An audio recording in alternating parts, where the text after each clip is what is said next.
মা, আমি কাজে বের হচ্ছি, দোয়া করো। যাও বাবা, আল্লাহ তোমাকে রক্ষা করুন। বাবা, যে যাই হারাক, নিজের সততা যেন কখনো না হারাস।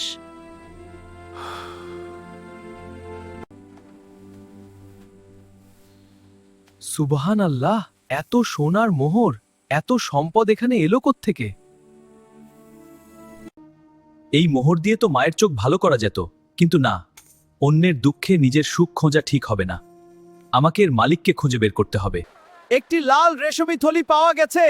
হ্যাঁ, ওটা তো আমারই, দাও আমাকে। আমি তোমার দাবি সম্পর্কে নিশ্চিত নই।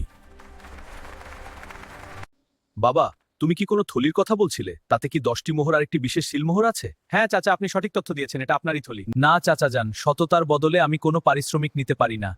এটি আমার দায়িত্ব ছিল। উমর, তোমার মতো সৎ মানুষ আমি আর দেখিনি।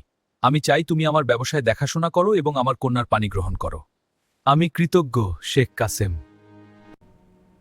আলহামদুলিল্লাহ। আল্লাহ, তুমি ধৈর্যশীলদের কখনো নিরাশ করো না। ভিডিওটি ভালো লাগলে অবশ্যই লাইক, কমেন্ট ও শেয়ার করবেন। আর এমন আরও সুন্দর ভিডিও পেতে আমাদের চ্যানেলটি সাবস্ক্রাইব করে পাশে থাকুন।